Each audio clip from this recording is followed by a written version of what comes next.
You're going to Epic Universe sometime soon or have been to an annual pass preview and you have food allergies, please fill out that survey that they send you to your email, typically a day after.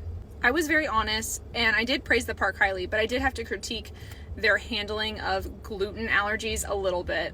My main frustration was in the Wizarding World when I tried to get a macaron and asked which of the items in the case were gluten friendly, not gluten free, and they replied that everything in the case contained gluten. I tried explaining that I know that they have to say they have cross contact because they're in a shared case, but that I know most macarons are made gluten free, and I would just like to see the ingredients list to see if that's true.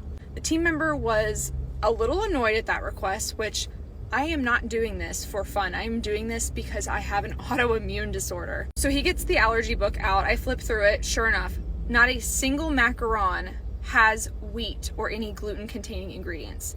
The allergy warning was for milk, soy, and egg on most of the macarons, and there was a warning for cross contact because they're in the same case. To which I told the team member nicely, none of the macarons do have gluten in them. I understand the cross contamination risk, but could I please get a macaron because it is gluten free itself. I was a little bummed that I couldn't try the Donkey Kong ice cream because Nintendo allows no modifications on their items, which is similar to the issue we've had with butterbeer in the past, but now we are allowed to have the dairy topping off of butterbeer if you have a dairy allergy.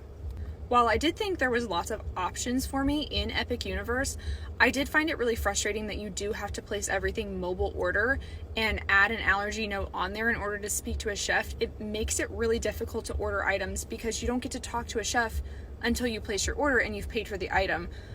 So that was a little frustrating because I ordered the Stormflies Catch of the Day, which is a little mousse dessert, and it sat on Fruity Pebbles, assuming that would be gluten-free, right? And I put the allergy note on there. The chef came to my table to tell me that they had added flour into the Fruity Pebble mix that the mousse sat on.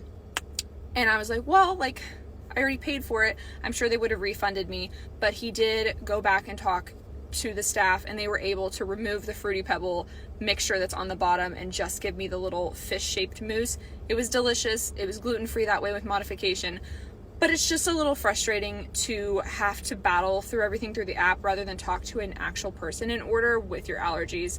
And I've heard from others that sometimes the modifications can take a very long time to wait for your food. I did not personally have that experience yesterday. My food came out very quickly at the Wizarding World and at Doss Steakhouse, but I know it's different for everybody.